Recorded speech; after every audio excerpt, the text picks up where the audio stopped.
Bom dia, queridos. Faz bastante tempo que eu não faço vídeo pro canal, mas nós vamos voltar agora. Eu andei estudando um pouco, eu andei me preparando melhor para poder falar alguma coisa para vocês. E praticamente não fiz vídeos, né, desde o início do ano, e então eu quero intensificar agora e trazer novidades para vocês, trazer palavras de ajuda, de rumo, segmento, enfim, vamos trabalhar, né?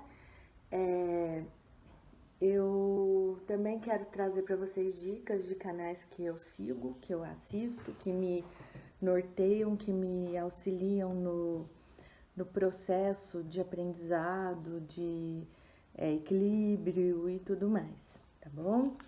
Bom, como tudo na vida, toda vez que a gente vai dar palestra, é bom a gente situar de forma histórica, né?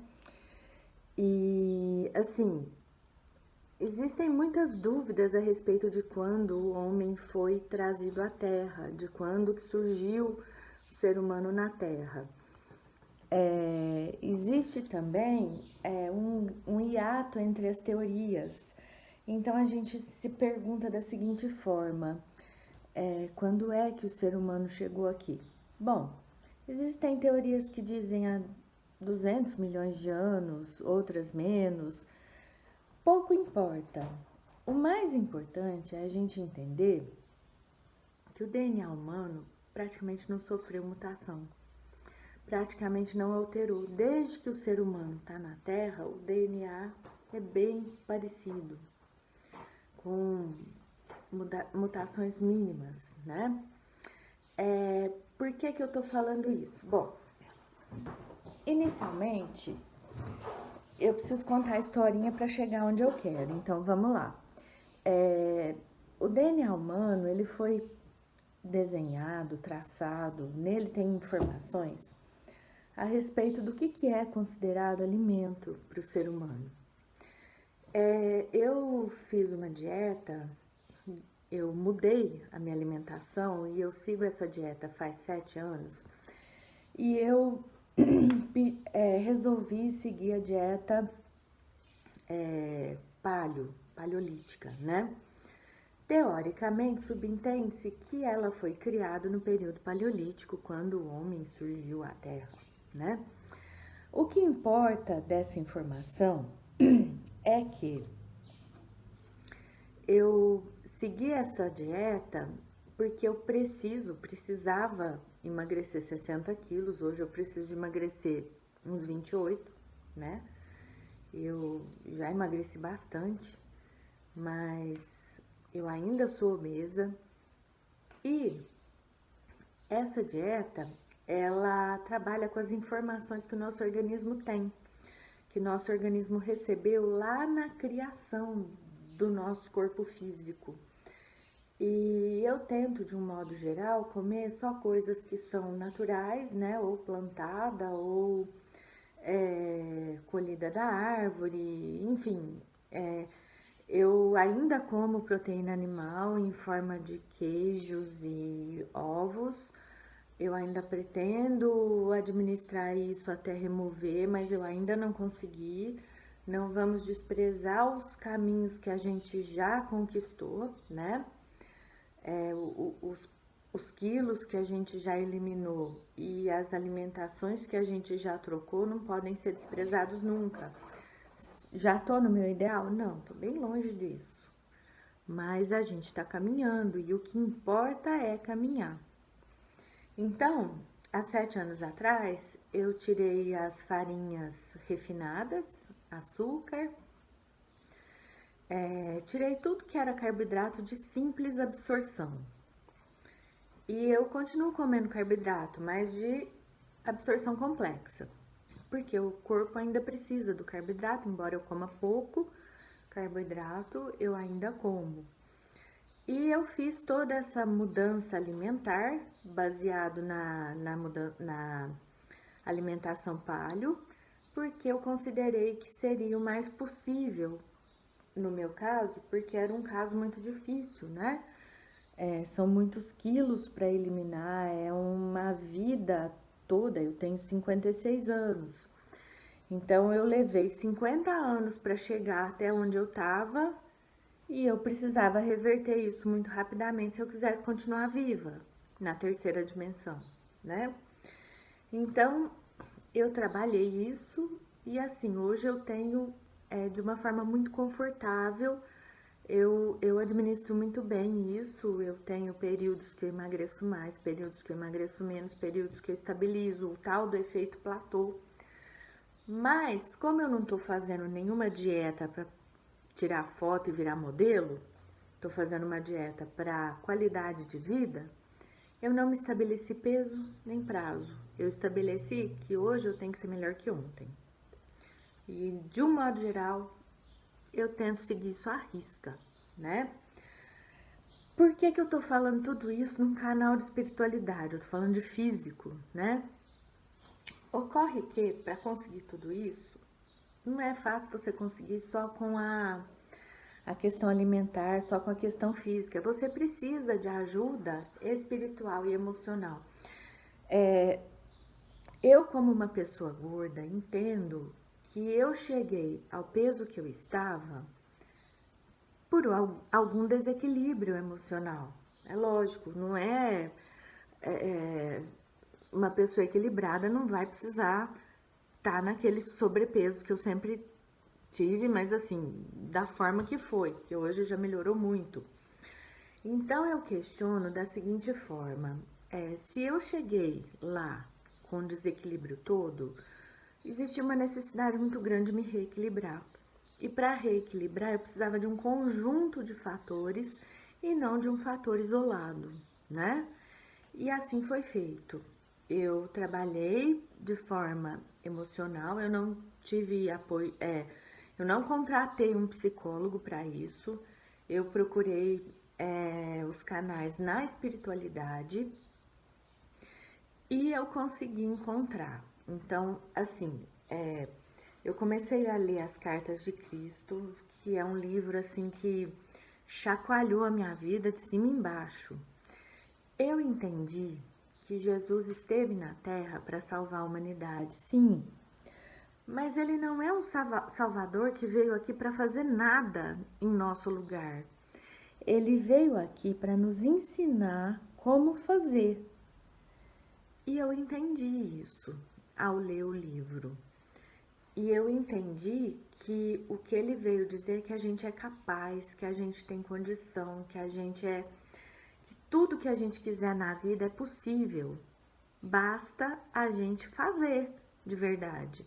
Então, quando a gente vai fazer uma dieta restritiva de qualquer coisa, existe os ladrões de sonhos que querem te sabotar, existem as pessoas que querem te pôr de volta àquele velho ciclo onde você sentava para comer um baita de um doce, aonde você se intoxicava com uma lata de leite condensado, ou que você, sei lá, sempre tem aquele para te oferecer esses prazeres da carne, né? Que são prazeres, é claro que são. Tanto é que a gente exagera nos prazeres como uma fonte de subterfúgios para a gente continuar administrando os problemas que a gente tem na vida, né? Então é um desequilíbrio muito grande. E você ter opinião é uma coisa muito simples, ao mesmo tempo que é muito complexo. A partir do momento que eu tirei toda essa parte de carboidrato e açúcar, existiam sabotadores, sim, existiam as pessoas que queriam me atrapalhar, que queriam me testar, ver se eu tinha condição, ver se eu tinha opinião de verdade. E durante um mês, as 3 primeiras semanas foram muito difíceis, mas durante um mês eu segui à risca. Quando fez um mês dessa dieta, eu faço esfirra muito bem, vamos lá, vamos fazer uma fornada de esfirra, depois eu volto e a gente segue normalmente. No começo a gente perde muito peso, né? Então eu falei, tá indo bem, vou fazer uma esfirra aqui, vou convidar o povo para comer e depois eu volto ao normal. Gente, como é difícil, porque as farinhas refinadas, o açúcar, farinha de trigo, elas agem na área do cérebro que cuida do vício. E quando a gente come esse tipo de comida, a gente é viciado nelas. E caramba, eu tinha acabado de me desintoxicar. E eu me intoxiquei novamente. Aí eu falei, não, pera lá. Vamos fazer de novo as 3 semanas de desintoxicação, aí onde eu não comia nem o queijo. Vamos fazer essa semana de desintoxicação e na sequência eu nunca mais vou pôr isso na boca. E assim foi feito. Durante 6 a 7 anos, eu até perdi um pouco a noção do tempo. Mas enfim, quando eu ia nos jantares, nas reuniões familiares e tudo mais, e alguém me oferecia alguma coisa que não fazia parte do meu cardápio, eu falava, não, obrigada, eu não quero. O fato de falar eu não quero é muito diferente do eu não posso. O eu não posso é uma imposição externa. O não quero é uma imposição interna. Quando é você que se impõe, é mais fácil da gente firmar o pé e conseguir adiante. Então, eu fui traçando para essa dieta ferramentas que me ajudavam a firmar o pé. Depois de muito tempo, uns 3 anos, que eu fui firmando o pé e não, eu não quero, isso não faz parte do meu cardápio, eu não como isso. E se não tinha nada que eu comesse na reunião, eu voltava para casa em jejum. Se eu tivesse fome em casa, eu comeria alguma coisa que fizesse parte do meu cardápio. Mas fora daqui, eu não comia nada que não fizesse parte do meu cardápio. Depois de 4 anos e meio, mais ou menos, eu decidi tirar também a carne. Então, eu não como carne de vaca, carne de porco e frango. Mas eu ainda como os ovos e eu ainda como derivados. Manteiga, o queijo, eu ainda como. Porque eu acho que essa transformação precisa de graduação. Ou então a gente não consegue levar adiante.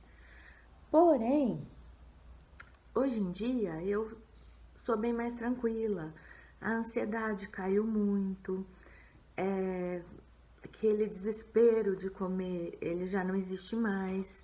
Então eu tô dizendo tudo isso para vocês, por quê? Porque nas cartas de Cristo, ele mesmo disse, vós sois deuses. E na condição de deuses, a gente consegue tudo. E uma coisa que eu acho bem interessante no livro é que ele diz que tudo que ele veio na Terra para fazer, a gente vai conseguir fazer melhor. A gente tem as crenças limitantes que foram imputadas na nossa educação pela família, pela escola, pela religião, seja lá qual for a religião que você se filiou, né? E essas crenças limitantes, elas colocam a gente na posição de um grão de areia. E a gente não é esse grão de areia. A gente é importante. A gente é um ser fractal de um ser muito maior, de um ser muito poderoso. E a gente não tem que se envaidecer com isso. E exacerbar o ego. Não é por aí. A gente tem que tomar posse do que a gente é e a gente tem que fazer isso valer para nós e para a humanidade de uma forma positiva. E é isso que eu tô tentando. A gente tem aquela máxima de que você precisa amar primeiro a você mesma para depois amar o próximo. E eu acho que amar a mim mesmo foi, sobretudo, sair do quadradinho. Que quadradinho? Aquele quadradinho de que quando você tá ansioso e desesperado, você se dá o direito de comer um barril de chocolate e de extravasar em outras coisas. Pra quê? Né? Eu saí daquelas crenças limitantes que te colocam como incapaz, como um zero à esquerda, como um Zé Ninguém. Como assim incapaz eu? Eu sou um fractal divino. Eu não sou incapaz de nada, eu sou capaz de tudo. Pelo contrário, né? Eu sou capaz de tudo. Eu posso, eu consigo. E não tem sabotador que vá me puxar o tapete. Que é isso? Eu sou muito mais forte do que qualquer sabotador. E as pessoas te sabotam, às vezes, não porque te querem mal, mas porque não conseguem fazer a mesma coisa que você. Porque não se sentem capazes. São capazes. Só não se sentem. Só estão presos nas crenças limitantes que lhes foram imputadas. Então, em primeiro lugar, a gente precisa se libertar. Conhecereis a verdade e a verdade vos libertará, não é isso? O que é conhecer a verdade? É entender que Jesus veio para nos mostrar o caminho, entender o caminho dele, copiar para a gente conseguir se libertar. Eu me libertei de muita coisa, ainda tenho muito caminho pela frente, eu não cheguei em lugar nenhum ainda, mas eu não vou desprezar minha caminhada. O que eu caminhei até aqui tem valor, o que eu consegui até aqui é louvável, e não é porque fui eu que fiz que não tem valor. Eu não preciso esperar confete de ninguém, porque o confete é alimento para o ego. Alimento para a qualidade de vida é o que eu penso de mim. E não o que o outro pensa de mim, o que o outro acha de mim, o que o outro vê em mim. Eu ainda tenho sobrepeso, eu ainda preciso trabalhar melhor, eu ainda preciso de mais vitórias. Mas não vamos desprezar o que a gente já conseguiu, porque tudo tem valor, né? Então eu tô fazendo esse vídeo hoje para deixar para vocês uma palavrinha de que você consegue o que você quiser para tua vida. Você consegue. É só você focar, ir atrás e ter como meta. E não tem ninguém no caminho que vai te tirar do que você precisa, do que você quer, do que você precisa fazer para conseguir. Por quê? Porque você sabe o que você precisa. Só que a gente tem preguiça, né? Dá um trampo lutar contra todo mundo, lutar contra um pudim na mesa. Como isso dá trampo? Até o momento que você vence a luta e fala: caraca, eu sou mais forte que aquele bando de banha que tá ali na mesa me esperando. Eu sou mais forte do que isso. E eu tô citando o exemplo da troca alimentar porque é um exemplo muito real para mim, né? E eu consigo exemplificar com isso justamente porque eu passei por essas por essas pedras no meu caminho e eu sinto que eu tô vencendo. Existem mais coisas a serem feitas, mas o que eu venci e tá pra sempre, né? Bom dia, hoje eu me estendi bastante no vídeo. Não sei se eu vou conseguir fazer vídeos mais curtos ou mais longos, vai depender do assunto, né? Mas estamos aqui. Grande beijo, até o próximo.